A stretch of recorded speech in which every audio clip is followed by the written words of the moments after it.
Hello boys and girls and welcome to the Sorry You In My Seat YouTube channel. I'm Sam. And I'm James. And today we're talking to you about the 2019 film Hellboy.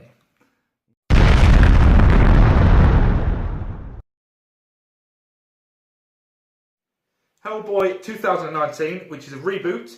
It is directed by Neil Marshall and it stars David Harbert, Mila Djokovic, we've got Ian McShane, Sasha Lane, is that who it is? Yes. And Daniel Day-Kim, your favourite. Yeah, he was definitely something that you'd remember from this film. Thomas Hayden Church, though, 30-second cameo. Fantastic cameo. Best 30 seconds.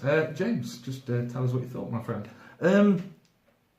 Right, so, I really like Hellboy. I like the mythos. What Guillermo del Toro did in the 2000 film and its sequel, The Golden Army, was very, very good. I enjoyed the world. He created a great world. So they gave it to Neil Marshall, famous for Doomsday and Dog Soldiers. Yep. Doomsday. So he brings that kind of world building that he made in those films and brings it here. And it's, yeah. I mean, we could talk about the plot. We wouldn't be here for very long. Yeah, I didn't like it. What do you think? Watch this trailer and it's going to show you some good bits before we shit on it.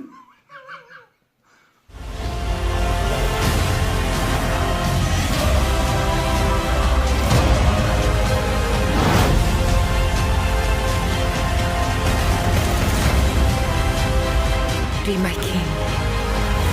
We belong. So David Harbert as Hellboy. Personally, I thought he did a fantastic job. He's no Ron Perlman, and we all knew that he was going to get a lot of backlash because everyone loves Ron Perlman. Something tells me you're not going to agree with me. So, David Harbert is a great actor. His starring roles in Stranger Things have brought him to mainstream. I was actually a big fan of him before that when he did not well-known TV series such as The Newsroom, which he was a show stealer in. He was fantastic in that. He brings that under quality that you kind of need with Hellboy. He's not a big enough name, but he's got the quality to make the role his own. Unfortunately, I find him hamstrung by the script, the terrible plot, and the fact that he wasn't that good in it. I disagree. I thought he was very good in it. I do totally agree with you with the script. He is victim of awful script, and his character just doesn't have time to build relationships with Ian McShane's character. So it's hard to care about someone who you've not given much about. I don't actually think much of it was his own problem. I think when the script gives you such lines as, I like real music and you like awful music, what sort of relationship is it? That's supposed to be funny, but it's not. And you've just wasted dialogue, which you could have used to build your character, build your world. Okay, so we don't agree with that. We don't agree with that. Let us know what you guys think. How about next we talk about the accents? Where's my fucking violin? If anything is going to be unforgivable in this film, it is the awful, awful English accents that are put on by everybody the whole way through this film. You went to see it for me, didn't you, James? And it was the one thing you said, watch out for it. I like bad films. I like films that you can just sit there and just watch and have nothing behind it. You cannot get over that. I don't know what you're talking about, Governor. The accents in this were great. Especially Daniel Day-Kim was sexy. He was top of the morning. That was his impression of Mila Djokovic in this film. But he did do a better job of it than she did. Yes. It's almost as if they all went to the Dick Van Dyke School of Accents. But they had a special guest speaker, and it was Sean Connery from The Untouchables. On how to give expert dialogue accent. Good afternoon, sir. Hello. Been drinking, have we? Just a nip. Just popped down to the pub for a pint. Bit of all right. Going to arrest the man for that. Going to detain a blighter for enjoying his whiskey. It's all right, that's enough, sir. Beggars and mash. Sir? Bubbles and squeak. Smoked eel pie. Sir? So this is a reboot to the 2004 film by Guillermo del Toro. and starring. Ron Perlman. Give us a little bit of a comparison, James. What do you think worked in the first one? Why do you think it didn't work in this one? So I must admit, I'm a fanboy for the Hellboy. Oh, yes. Right.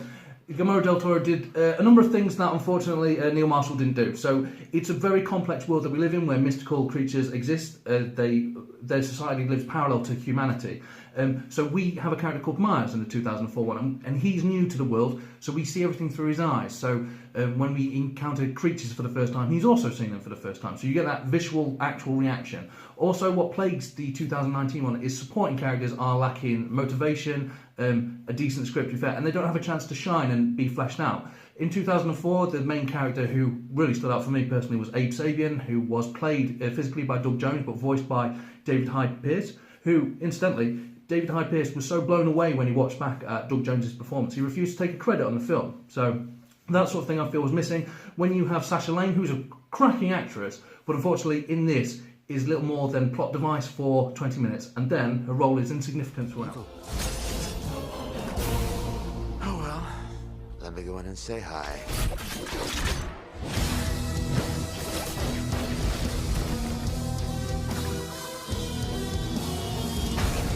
Okay, before we leave here, I would like to give some positives because we don't just want to shit on this completely.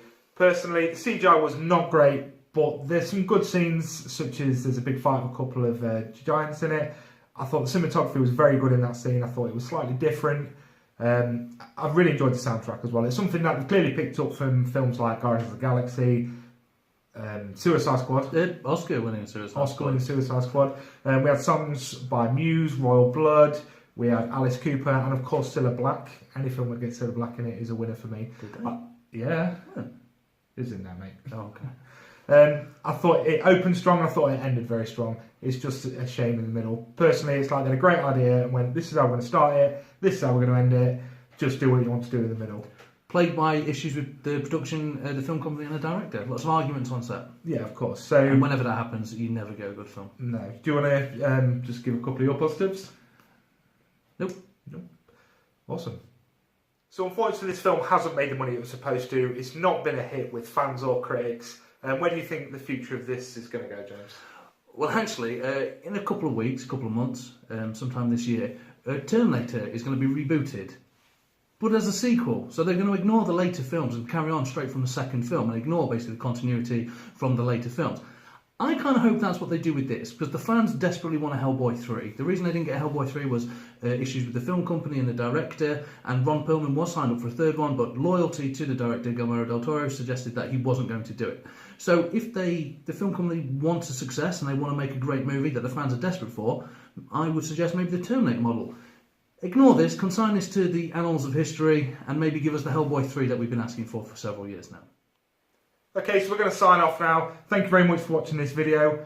Please go back and watch any of the videos we've got, and please go and listen to us. You can get us on all your major podcast apps, Podbean, Stitcher, iTunes. Leave us a review, have a listen. Also, please like us on social media, your Facebooks, your Instagrams. Thank you very much for watching. James? Thank you and goodbye.